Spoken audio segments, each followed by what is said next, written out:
It's Wednesday.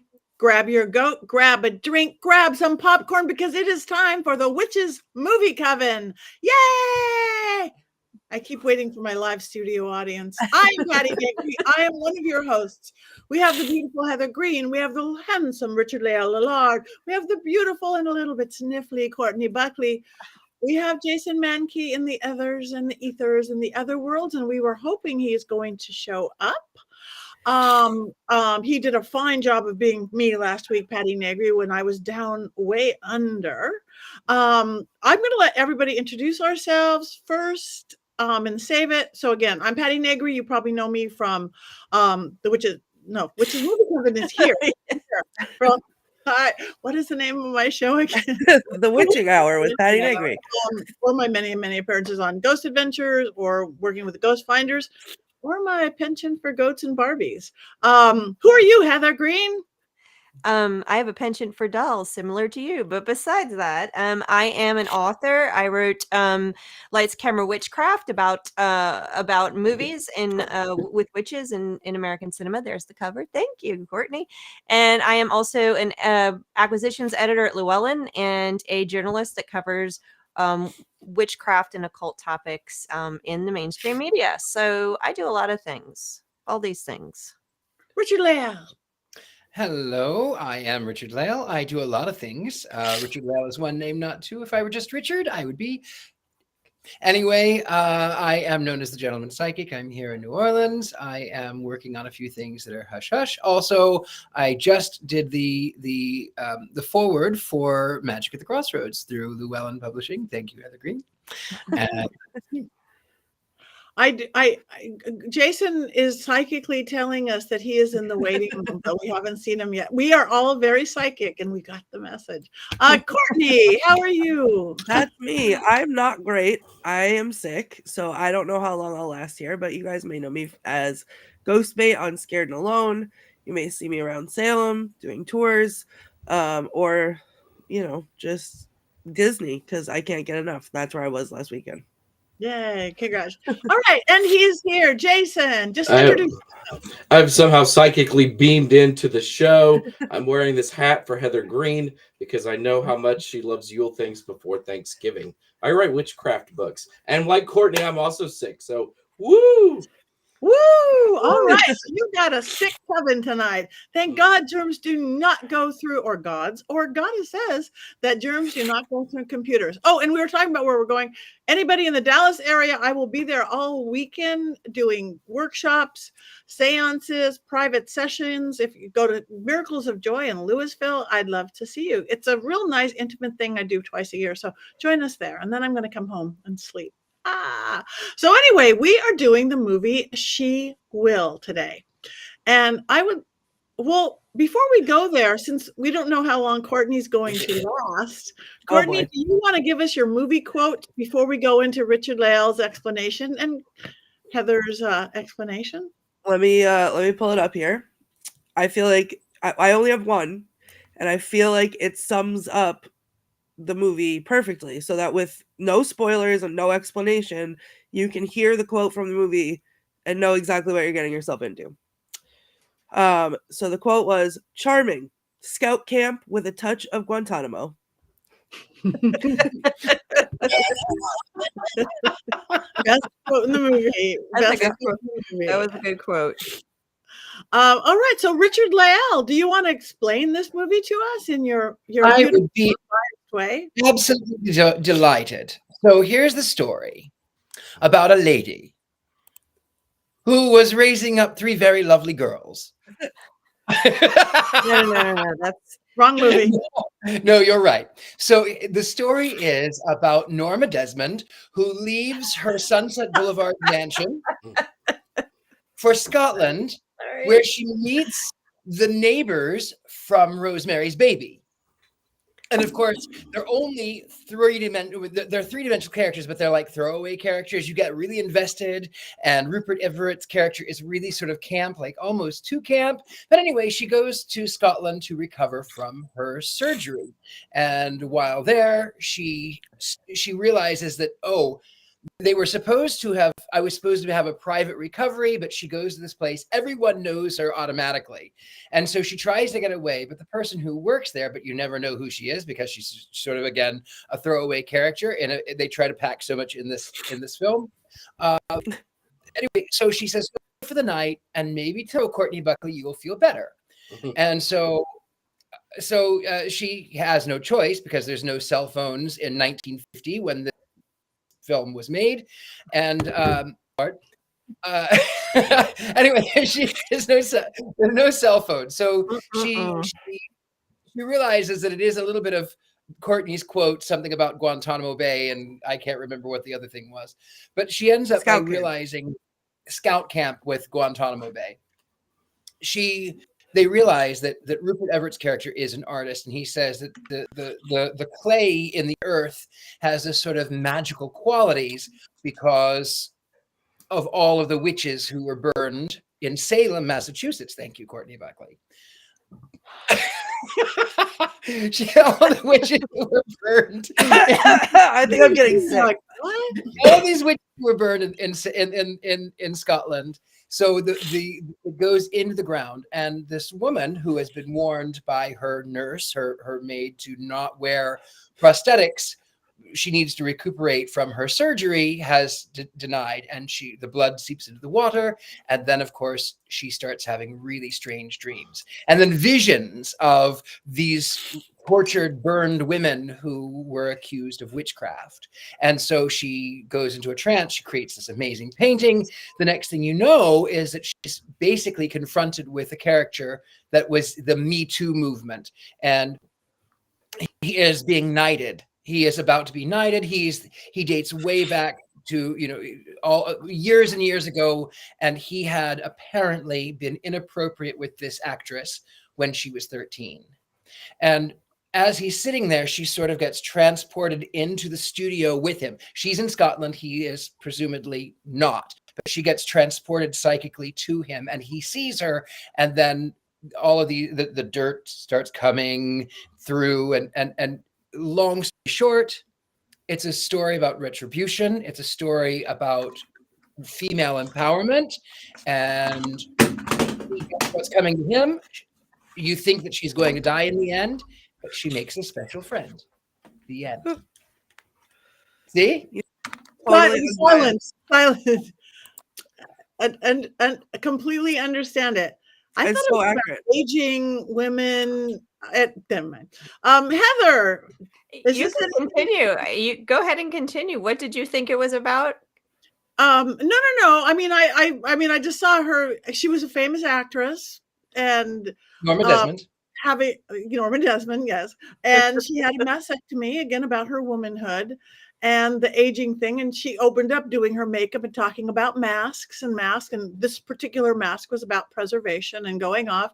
I mean, I loved her character and her character study on this, but I'll talk later. I had to watch this on my cell phone, and it's not the movie to watch on your cell phone. No. I thought it was a fever dream, if that helps. I'm that sick. I thought I made up the whole thing because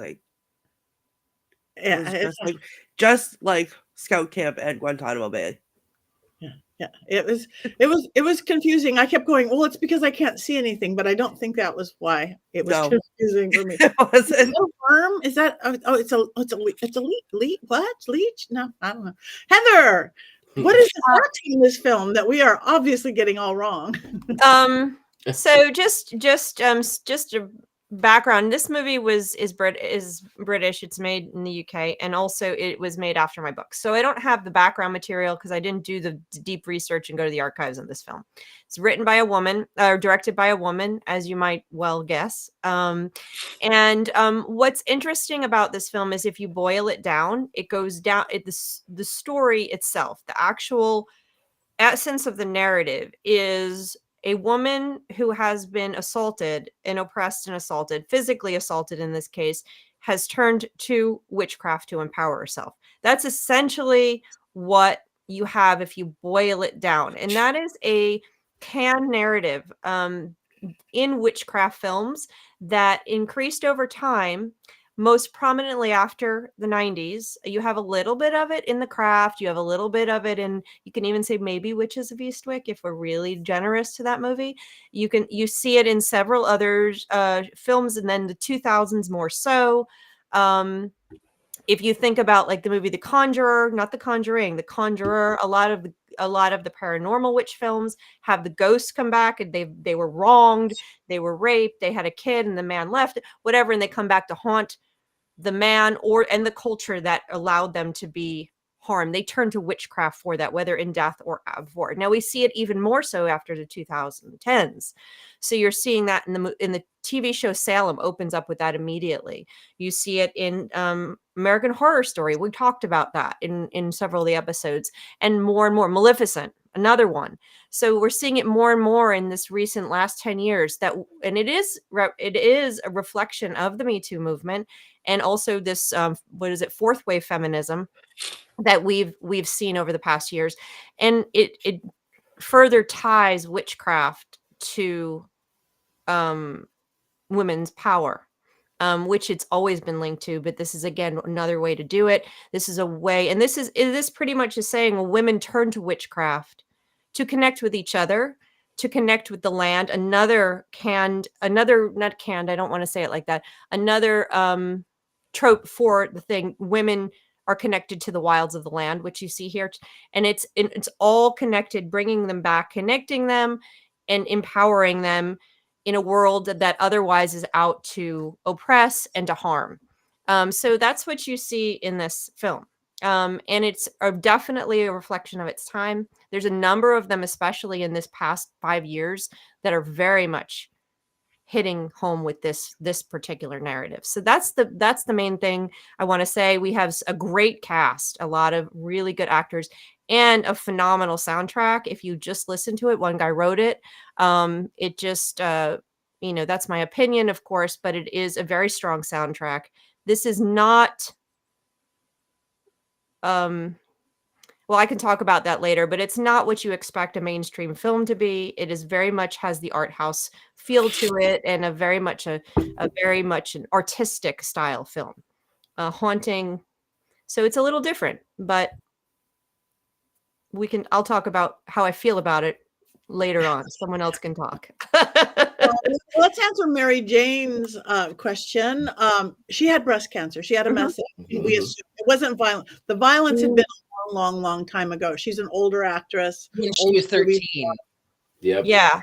13 when that bad happened. Presumably the director. And I think that you could argue that the mastectomy was also a violation, because it is, stripping you of something that's you connect to your identity as a woman. So not the same way, but yeah. Well, there's one scene in there's just one little quick scene where it shows her like on a cover of a tabloid, and it says before and after the mastectomy. So especially for a female actress, they're always so sexualized, right? And then she's losing, she thinks she's losing that part of herself, I think. Mm-hmm. There was also that scene that was really powerful that, it started with her wanting to wear the prosthetics and it was too soon. But then at the end, she was standing naked in front of the mirror, just herself, as she was coming into her power, which I thought was pretty cool. Yeah. I was just about to say that, Courtney, but I should also tell Lisa, no, it's not actually Norma Desmond, character of the Norma Desmond. She's not Norma Desmond on Sunset Boulevard in 1950. That was what I was alluding to. She's not Norma Desmond. I can't remember her name. Veronica Gent. Veronica Gent. Yeah. But she's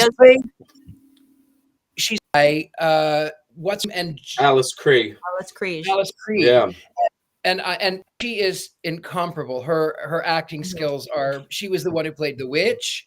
Also, I have to say that she has been scaring me to death since I was 2. And I have a funny story about her, and that is the 1982 televised version Ghost Story. And for those of you who haven't seen it, I'm not going to go into a long detail, but she's this woman who is in the summer place, like she's just staying there for a little while, and she runs into all of these old stars from the, you know, they're the 80s, but they're in their 80s in the 80s. But when they were when they were kids, they ended up by killing this woman accidentally, and then she comes back and haunts them. And I was so terrified. I was 2 years old. I was 2, and I saw this ghost story. But I don't want to. I don't want to die. I don't want to be buried. I don't want to be buried. And my mother said, "Don't worry, honey. If you die now, they kill you first. They take out all your blood." So. So yes, this woman has been scaring me since I was 2 years old, way back in 1982. Wow. She was also the lady in the movie we watched, Gretel and Hansel. And she's the Borg Queen. She's the Borg Queen in Star Trek, which, if you've ever watched the first true Next Generation movie, she's unsettling in that because she's a creepy Borg Queen, and yet she's still like smoking hot as a creepy Borg Queen. And it gave me a lot of problems when I was in my teenage years. A lot of problems.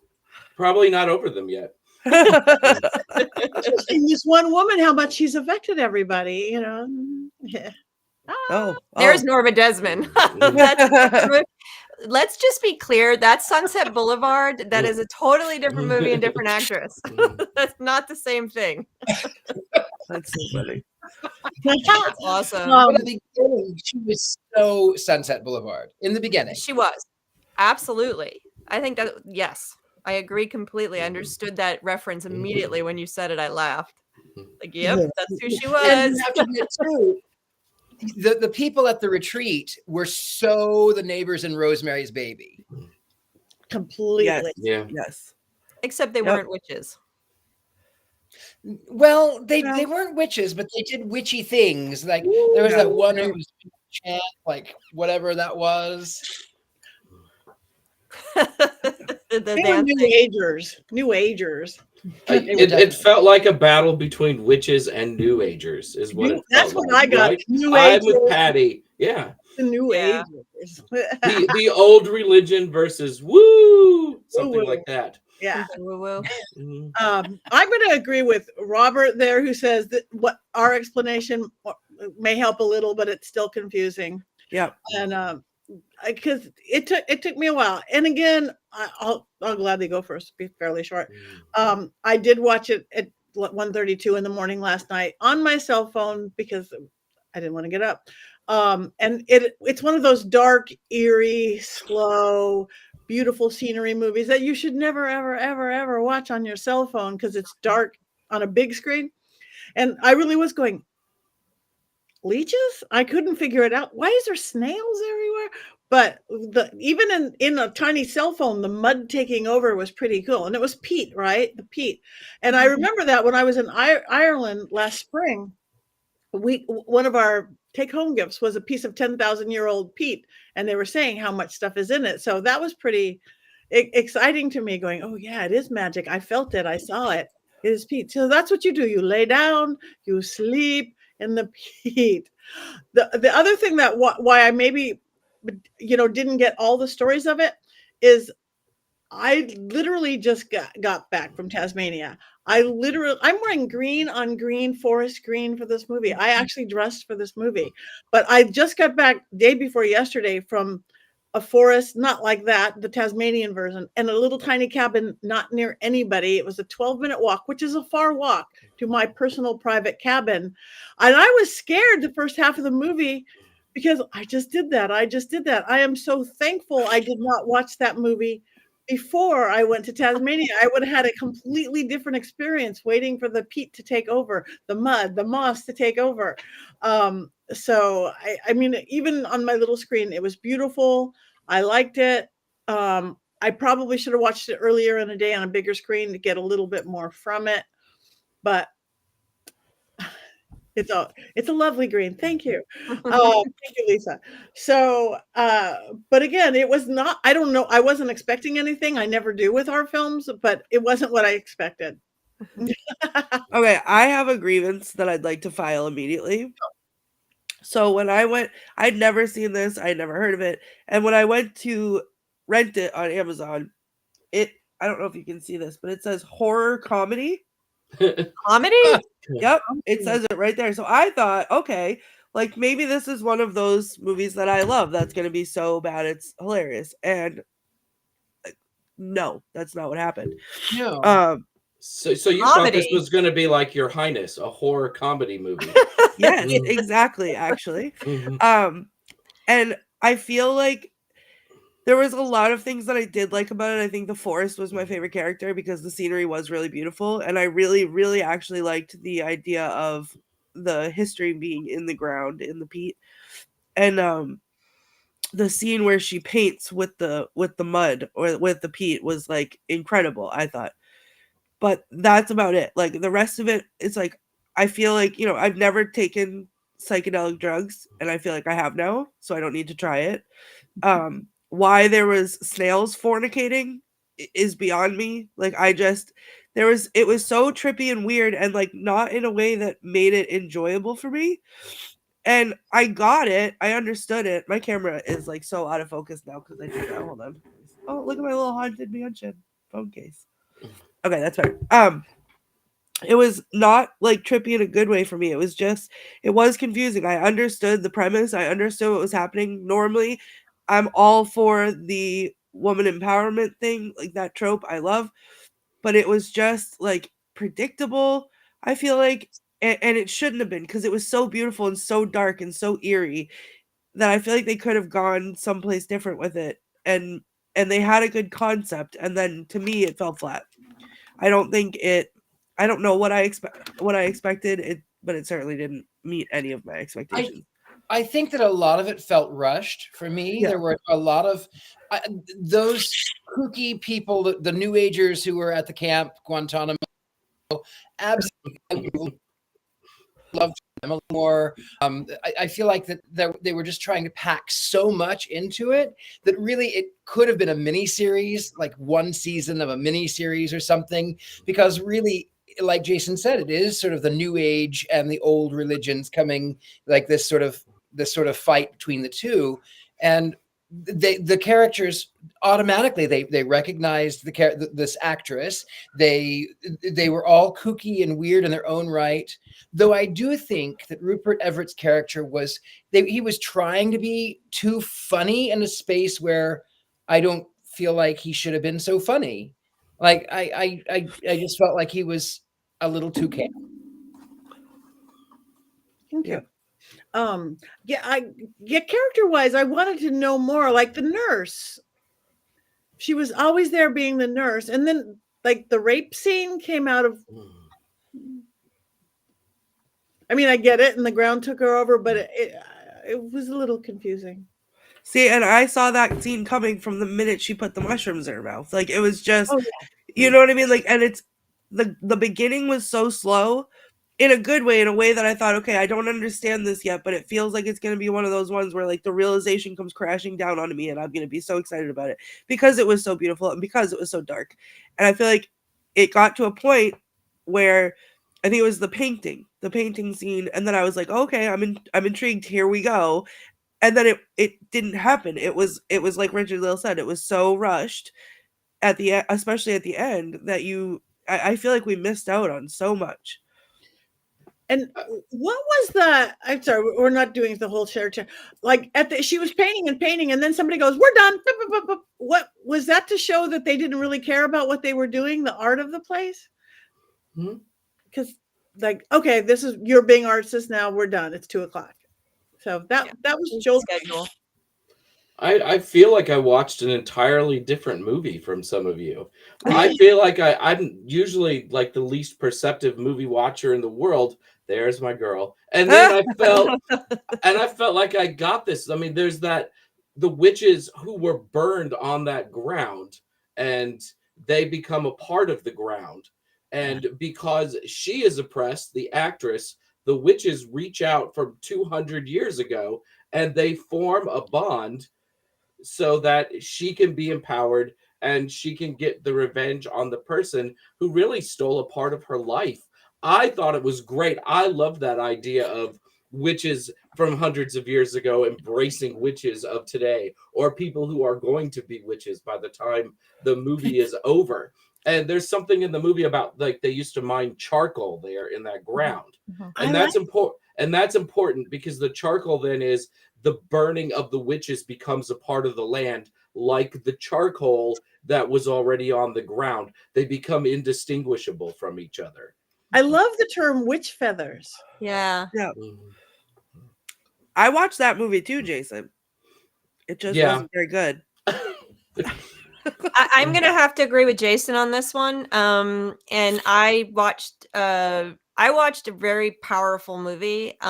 There were instances where she uses visuals as symbolic representations that push the boundaries. Some of them could have been pulled back a little bit in some places, I think. But again, this moves more towards art house film than it does to mainstream. So you get a little bit more of that. And some of it works, some of it was a little pushed, but mostly I didn't think this was rushed at all, because I think the focus was the inner process of the actress and her relationship with her nurse, and that's all. And everybody else were just mirrors bouncing off of the process. I think the other guests were there just as decoration to represent the real world, more oppression, more superficiality, more people who don't really care about anything. They're just there. The one woman just dances the whole time, new agey, whatever we want to call her. The artist is just ridiculous. The several of the men make sexist comments. The women just don't seem to be together. I mean, it's like reality sits there very close, looming. And then you have this gorgeous forest, which definitely is a character, and it's really about her process. So so it just moves through. And the one thing about this film that when I watched it the first time, Devin Hunter, if you don't know him, podcaster, author, he brought it up to me, and we talked about it on one of his podcasts, is that it reminds me of the work I did in feminist film theory and feminist studies. It really reflects something that's very different. And I don't want to gender things that don't mean to be gendered, but this movie is not told in a linear fashion. There is a linear, it's not told with words and dialogue in a typical linear fashion, this story. We do have a linear story. We have a little bit of one, of course, but this movie is told with sound and memory and feeling and imagery. And if you link that concept to what we know of witchcraft, again, I don't want to gender things, but in this case, I'm going to do it. Usually those kind of things, visual imagery and memory, we link to the elements of water, for example, which are typically in traditional witchcraft feminine. We also typically in feminist film theory will link linear storytelling to masculine. And we also think about linear storytelling being focused on dialogue and action driven. Of course, if you tie those to the witchcraft elements that we know, those are going to be fire and air. Okay. Those are going to be masculine elements. So this story is very much reflective of the feminine experience that she has as the actress. It is about, we are able to, the way they told the story linearly, we're able to actually experience what she's experienced. At least that's what that's what the director's going for. Maybe for some people, they don't get into it. You're unable to dive into that, but that's what she's going for. And so that is what this film is. And that, in my mind, it was a beautiful experiment, and it was beautifully done. Did it hit the mark every time, every moment of the film? Probably not, but I was there. And by the end, when she's in the car and she's standing there with the dude across the thing in the black and white, what a gorgeous shot when he's lying on that ground with the blood. Gorgeous shot. When that's there, I'm like, you go, girl. She will. See, I don't think I mean, I appreciate everything that you like. It was beautiful, and there was a lot of really powerful moments in it. And I wonder if that's really what it is for me. Like, so as someone who experienced something similar at a similar age as the main character, the revenge was not good enough for me. And I wonder if that, or there wasn't enough time spent on that for me, thinking that that's where that's where we were going with it. So you see it taking its revenge almost on, with the rape scene in the forest and whatever. And okay, now we know where this is going. And it wasn't big enough, and it wasn't revengey enough, I guess, for me. It was unsatisfying, that part. And I don't know if maybe that's what took me out of it, but it just didn't feel resolved. Like, I wanted it to. I saw where it was supposed to, but I didn't feel that way. And I think part of it also, if we were to tie this to the witch, I think the fact that she didn't die at the end and she sits there with her red on. Now she's wearing red, not white anymore. She's got that power color on, which is why I wear my red today. And she sits there now with this daughter who she adopts, essentially finally warms to her. She, at the very end, she is now living deliciously. She is now magical. She is now, and that's the ultimate revenge because she's free of him. So yeah, I mean, I get it, Courtney. Everybody has their own, they bring their own thing to a movie like this, especially one that's so dependent on personal reflection and personal artistic, interaction with the art part of this.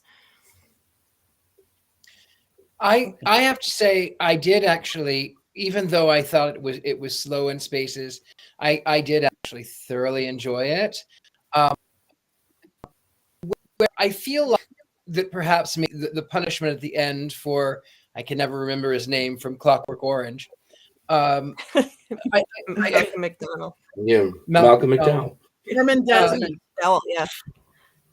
I feel like that even though it was not really, so he falls from a balcony and he ends up dead. It was beautiful, but I also feel there was slight revenge in the fact that now he will never be knighted. It's this one thing that he has been working on. He has, since that was his number one goal since 1967 when he hindered this 13-year-old girl. He was working on being knighted for all those years, and he is days from being remembered as Sir da da da da da da da da da.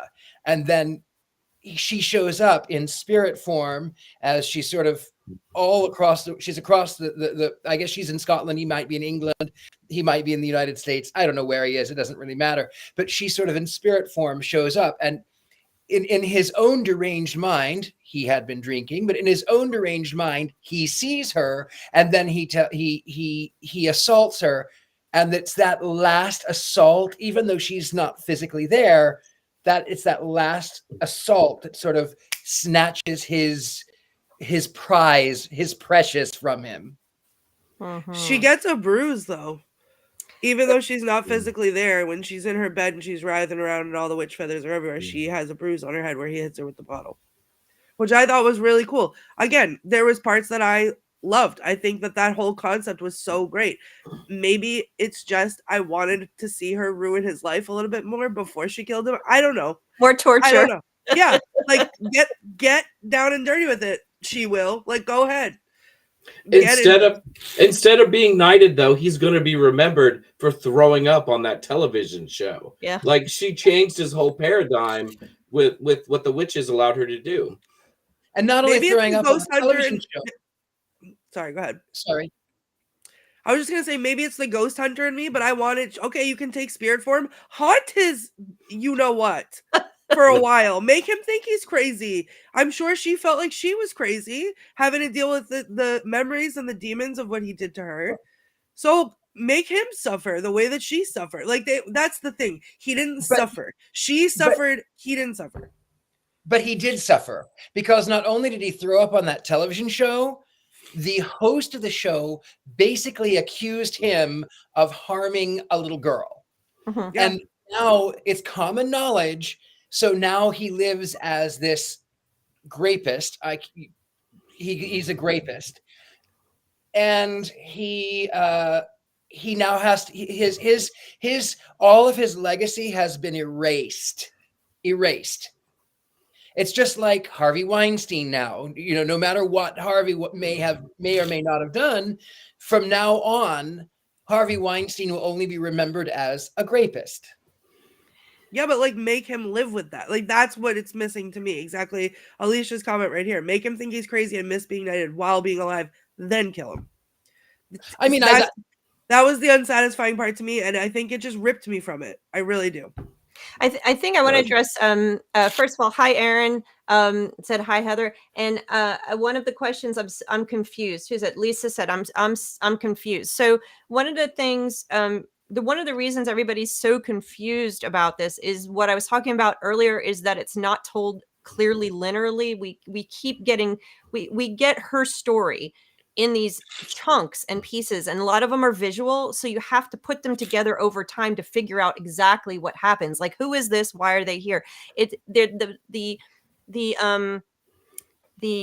piece, that sort of, it's put together almost like a memory or a dream, and we're kind of in that, and so it takes a while to get that, and that's why I think a lot of people are confused. But the basic story is there's a woman who is abused as a 13-year-old actress when she gets her stardom, and then lives with that. And this is where she, at the end of her life, or later in her life, I don't want to say at the end of her life, goes to this retreat and reconnects with witches through the land, through the forest, and gets revenge. I mean, that's sort of what you're looking at, but there's so much more to it. But it's not told in a very clear format. It's told almost like dreams in parts, and we have to figure it out. That's why everyone is so confused, I think.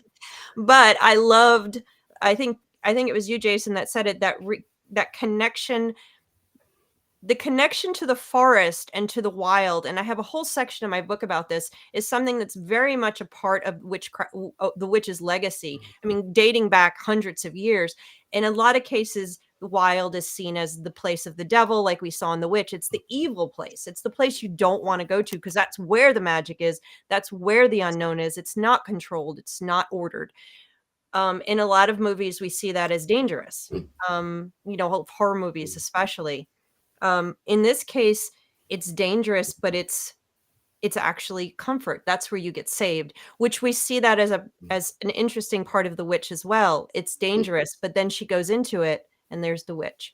So I think that in this case, you see a different aspect of this wild, and a lot of the imagery she puts up, the spider and all these bizarre natural images, are supposed to increase that tension and also show that nature and the connection to it, which is gorgeous. It's new and fresh. So beautiful. And I don't want anybody to think because I was confused at times I didn't love it. I absolutely loved it, even on my small screen. I loved confused. I loved the fear that I took it to pointed to something in my life. And to your point, Heather, when you were saying what they always say, the forest is people make it evil. To me, whatever the they are, anything that's powerful, they like to tell us is evil. Because it's powerful. It could be evil. It could be uncontrollable. It's doable. Even from superstition, like the number 13, breaking a mirror, walking under a ladder. These are all things that are powerful. You can make them what you do. It's energy behind it. And the same with the forest more than anything. Mm-hmm. Yeah, it's an untamed space. It's uncontrollable. So it's scary. So it's bad. It's evil. I will say, for all of the things that I've said thus far, I loved watching her get comfortable with the forest. Like, I loved the process of her brushing her fingers along the branches, because that's what I do when I'm outside. I touch everything. And so that felt very familiar to me in a way that was comforting. So I really liked watching her open up and be able to do that. And again, I loved the whole, like, when they got there and they said, you're going to be drinking, the water has peat in it, so you're going to be drinking it, like, just get over it because it's going to happen or whatever. And then the mud gets tracked in the house and all this stuff. And like the realization of the ashes of the burned witches being in the land, and like the land remembers, and that was extremely powerful. And I think like that is such a cool concept. And I just would have liked to see something I would have liked that concept just done a little bit differently. I agree. And also, not only does the land remember, Pepperidge Farms remembers.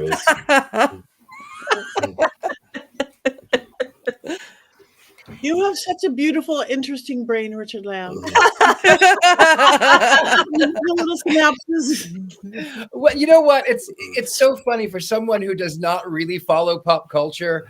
I know an awful lot about pop culture. You do way Way more back here in 1890, I know so much about 21st century pop culture. That's so funny. than. Can I You know just what? actually, Go ahead. really quick? Alicia said I would be interested in seeing a slightly longer director's cut of this for clarity purposes, or to see certain things happen for more time. I don't know if I talked about this. Actually, Alicia and I went because we love Midsummer. I love Midsummer, and I saw that it was playing in the theater, and I had never gotten to see it in the theater, so I went and saw it, and it was actually the director's cut. So it was like, I don't know, 30 minutes longer or something like that, and it was like watching an entirely different movie, and it was even better, which is impossible, but even better than the original. I have to say, I agree. Like, that's the only way that I would watch this movie again, if I got to see a director's cut of it, because I feel like that might be different in a good way. I thought it was just fine at 95 minutes. I didn't think it needed any extra time. I thought it hit every beat that it needed to hit, and it was just beautiful to watch. I could just watch this again just to look at the visuals of the whole thing. And It looked like and the music was great too. I noticed that while I was watching. It looked and sounded like nothing we have ever done on this show before. And I know it. Yeah. I loved it, and I need to see it on a bigger screen. But the spirits are telling us that we need to hear the Mankey movie minute. Oh no. So I will admit that I wrote this under duress today while screaming at my computer. And I also don't have Jason announcer voice like I would prefer. So we're gonna try. Though, before I do it though, there was a couple of quotes I thought Courtney missed that were funny. What do they call that haircut? Anarchist with a day job. Oh, yeah. That was really funny. That was good. Yeah. There's the comedy that Yeah. that Amazon picked up on. Oh, missed it. Sorry. A millennia of patriarchy dictate what we see. I thought that was a brilliant line, Yes. Yeah. Yeah. And then of course I hate children. Was the line. All right, here we go. Here's the minute. She will get revenge. She will play in the mud with charcoal. She will be mean to her nurse, and then she will be nice to her nurse. She will have solitude. She will connect with the witches of the past. Come to the dark and spooky Scottish Highlands and connect with a power that is hundreds of years old. Less a horror movie, but more a meditation on the long overdue Me Too movement and one woman reconciling her present to her stolen past. Enjoy the rare movie where the main protagonist is a woman over the age of 50 who is seriously badass. Finally, the good ones win and step into their power. She will get her revenge, but you will be entertained. Ooh, That was a good one. good one. That was accurate. That was accurate. I wrote that while we were all doing our introduction. So Oh there my you God. go. No wonder you had that face on. I did. I wasn't paying attention face. Oh yeah. I was struggling today. I'm sorry. No, you're writing. You're writing. That's all good. So I guess what we need to do now, before introductions, before anything, we need to vote on this film. She will. So again, we want everybody out there. We know a lot of you watch this movie. Wands up, wands down.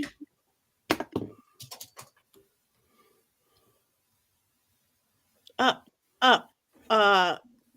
Halfway for Courtney, 4/5 for Richard-Lael. Mhm. All right. Well, the ups win. Let's see you guys out there. This is pure talent. Wands up. A thumbs up. I guess that's wands up. Wands neutral for concept of pretty. Okay, that's good. Anybody else? Oh, there's more of you out there. I know it. Robert, have you voted yet? Did we lose him? He fell asleep. Oh, he's there. Okay. Wands Up. neutral. Oh, I see you, Robert. Robert, I see you're you. hurting me. I know. Yeah. Neutral. Okay, there we go. Anyway, so again, if you were intrigued or just confused by any of this, I do recommend the movie. Don't watch it on your cell phone at night, hiding under the covers. Get it on a big screen as you can because it's really pretty. Even the leeches or snails. Which were Yeah. they? Both snails, slugs, I think. I did like that one. And anything with the Borg Queen is worth watching every time. Everything she's in. I let out a happy dance when I saw that she was the star of this film because she is amazing. There she is. Okay, Yeah. so we got through another one. What are we doing next week? I know we've picked it out, but that was hours ago. I can't remember. It's The Wiz. The Wiz, of course it is. Because We have to do a Wizard of Oz type thing around Thanksgiving, according to Jason, because it's a Thanksgiving movie. So we're doing The Wiz. Woo! Okay, so everybody watch The Wiz. And Heather's going to do all the music when we do it next week, right? Yes, and I'm going to see it live in Atlanta at the Fabulous Fox Theater tomorrow. I'm trying to contain my excitement right now. But so I'm going to be seeing it live and then talking about it next week. So Good. So, all right, everybody watch The Wiz. Now we actually have more time than we usually do now, which is interesting that this one took less time. So what do you guys want to talk about? Well, we could talk more about Ghost Story because again, I thought it was 1982, but it was Mary Jane said it was 1981, and I'm going to tell you, I was 1 year old in 1981, and that miniseries scared me to death. Not the ghost, not the fact that the old men got plunged into ice. It was the fact that they were buried alive, which was such a Victorian thing to be scared of. But the practical effects of when the ghost is in the high rise and she turns and then her face falls off, it was 1981 and they used a skeleton and then with jello with strings so that when the camera was on it, all of the flesh would fall off. But it was jello. And is that Alice Kriege? Is that Alice Kriege, that character that? Because I didn't see that movie. Was that her? She played the ghost. In the story, she's gone to this sort of remote summer place, and it's in this lovely old Victorian. It's about 1925, and there are three suitors who are old stars. I can't remember. I can't remember now who they are, but old stars from the 30s. But they play these old men who are telling these ghost stories. And then it cuts back to 1925 when they were children, when young boys, and they were all after this one girl. And as they're fighting over her, she gets in the middle to try to stop the fight, and she hits her head on the mantle, and they think she's dead. They put her in the back of her car and roll it into the lake. And just as the car is going into the lake, her hand comes up and goes down the glass, and so. Years later, these old men are gathering and they're telling ghost stories. They gather every year, they tell ghost stories. And it starts happening that the first one is coming home and she jumps out of the lake and she scares he's coming over a bridge and she jumps out and scares him and he falls in and drowns. And then the last one I remember, he goes back to the old house and she comes down the stairs in a wedding dress. And when she turns, she has half a rotten face. That's only it's makeup. But then all of the old men are dead. And then it cuts to now it is the present day, 1981. And this once remote little town is now this major major city central with high rises and modern day buildings. And this man who has not connected to them at all, the space was the apartment complex was built on the place where the old house used to stand. And this man is in the shower and he's talking on the phone and he said, "Oh, wait a minute, hold on." And he comes back in the room and he hangs the phone. He comes in the bedroom and he sees this beautiful naked woman from behind, which is the actress Krieg. And he strokes her body. And then when he comes around to her, she looks at him and then her face falls off, which of course it's the practical effects with the gelatin. And then he screams and then he plunges to his death. So again, it ties into this movie because it's much the same way about woman getting revenge on the people who have robbed her of her humanity. Mhm. And she's missing body parts. Same And thing. Fred Astaire and Douglas Fairbanks Jr. Wow. What a crazy cast. That is a crazy cast. Yeah. Wow. Oh, Courtney, we can't hear you. Sorry, I muted myself so I could blow my nose and I forgot to unmute. I was saying that's exactly the kind of revenge that I want to see. I want to see faces sloughing off and scaring people to death. Great. That's what I wanted. Note to Ghost self, Story is really don't good. You upset Courtney. Note to self, don't upset Courtney.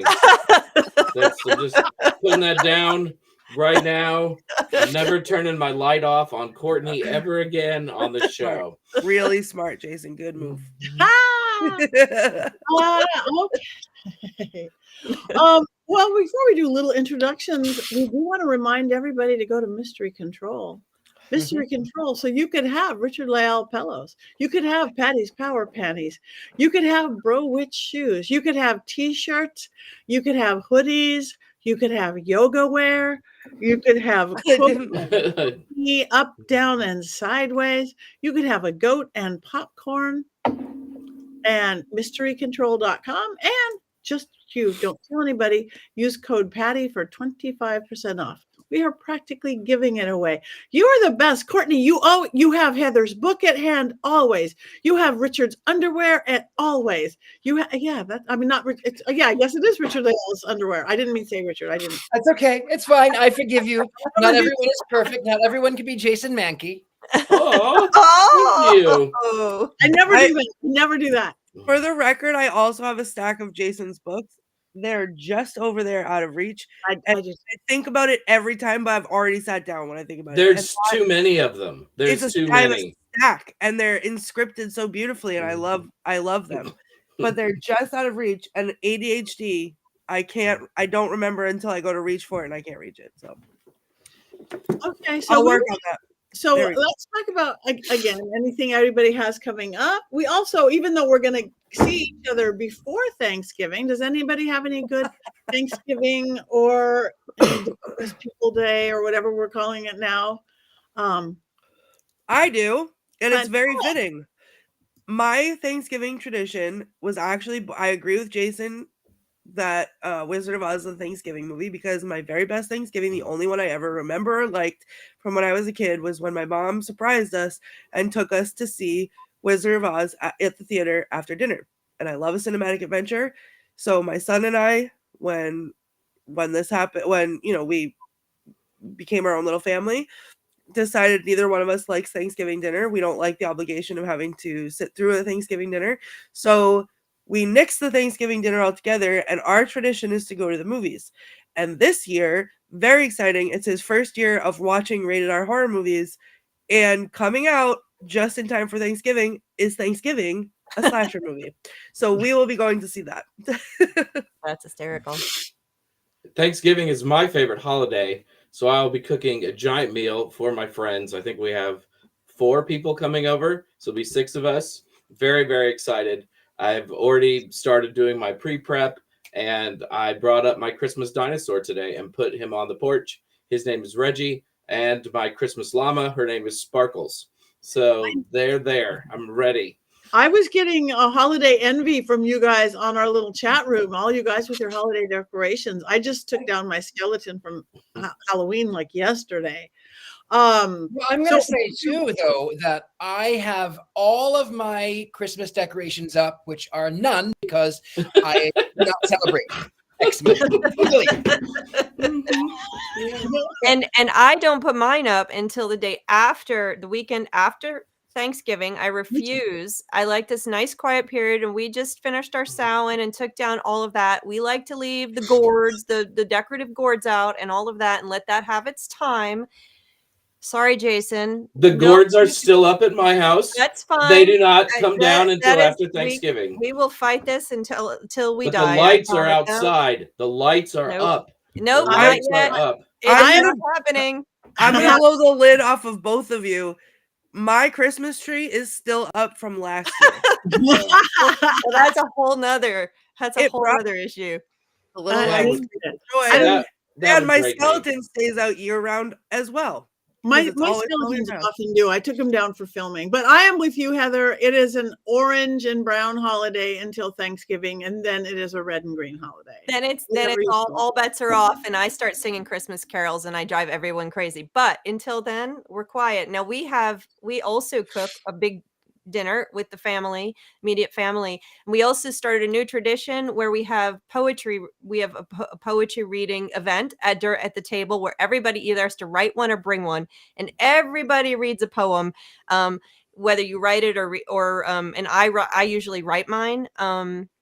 And we read that. It has to be about family or Thanksgiving or something related to the holiday. And so that was really fun. We had to get my dad to stop because he got the mic and was hogging it up. And he read about 3 or 4 poems, some more politically oriented. And so we're like, okay, moving on, next one. but everybody, it was super fun and everybody got a chance. And it was a lovely way to kind of spend the time together.